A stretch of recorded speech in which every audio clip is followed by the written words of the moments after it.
Welcome back to week 6, 5, 6, 7. I'm not sure anymore. I should look that up, but I'll do that later. Welcome back to my vlog. This week we just got back from Berlin yesterday, and let me tell you, if you ever want a reminder that history was super close and not like hundreds of years ago, go to Berlin. They have so many museums and old buildings and just like a history that is hard to explain unless you go. The city itself has been fairly rebuilt, so I mean it's not technically that old, but the culture of Berlin is crazy. I had a hard time adjusting at first, partly because I was so nervous about being in a foreign country in a big capital and not speaking the language, but most people there speak English, so that was a little bit of a help this week. But going back to the history, a couple places that we visited was the DDR Museum, and a couple other museums that I am pulling a blank on what they're called right now. But they are some incredible places. I would really especially recommend the DDR Museum. That museum talks about the life of East Berliners during the time the wall was up, close to when it came down. And it has a very hands-on interactive, I want to say setting place where you can go in and you can like open windows, and inside is like a uniform, or inside is what a person looked like. They have cars and vehicles and all kinds of mini videos just playing constantly that you can learn that it really wasn't that long ago when the wall was up and it came back down. So if you're really interested in history, and especially that point of history, go to the DDR Museum.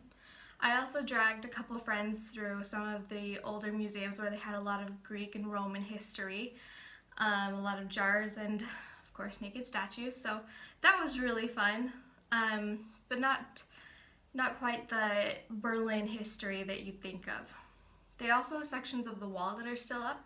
One part is called the East Side Gallery, in which the wall has still been left up, but they've gone through and they've left it open to graffiti and people doing murals. Some of the world's most famous murals are there, like the one of the two older men kissing. Can't remember what it's called, but it's really cool. So if you get a chance, go there as well. We also happened to be there during their light show and celebration of, I believe it was when Germany was re-rectified. I need to look up a lot of things, it sounds like. I'll probably post notes like right here so you can double check that what I'm saying is actually true and not just faking it. But they had a big citywide celebration going on. So a lot of the buildings that they had projectors across the street that would shine lights onto them during the night.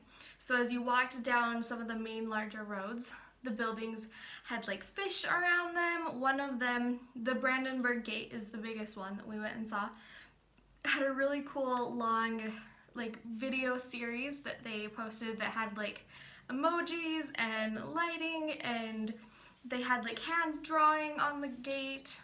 Just a lot of really cool history and a lot of cool quotes that were going on. So that was crazy fun to see, and it's something that is easily once in a lifetime opportunity that I am really grateful I got to.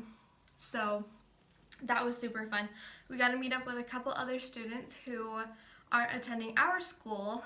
At least I don't think they are. They live like in Dortmund. Really nice couple kids. They were really fun to hang out with as well. I'm going to be posting more pictures of those, so you don't have to sit here and watch my video as I slowly slideshow picture by picture. I'll post those on Facebook on an album so you can go through it at your leisure, of course. So I want to talk about another odd thing, your odd fact of the week from here. So in America, when you have a multi-level building, usually it goes like the ground floor, the base floor is called level 1. And then you go up a floor, level 2, level 3, level 4. Here in Germany, their multi-floored buildings go ground floor, floor 1, floor 2, floor 3. So when you're looking for example, hostel number 586, you're actually on the 6th floor, but it's only named the 5th floor because the first floor is technically the ground floor and doesn't really have a name. So if you ever come to at least Germany and you are trying to find the right floor number, probably go a floor below what you think you're on, or a floor above. Yeah, floor above.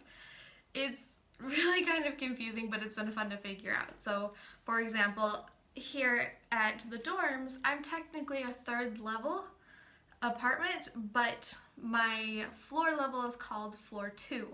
So my apartment is floor 202. So that's kind of fun.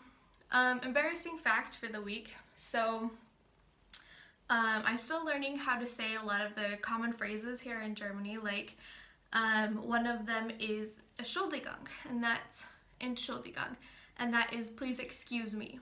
So when you like bump into somebody or you trying to get around somebody, you say Entschuldigung, and usually people move. Another one is Danke, and that's thank you.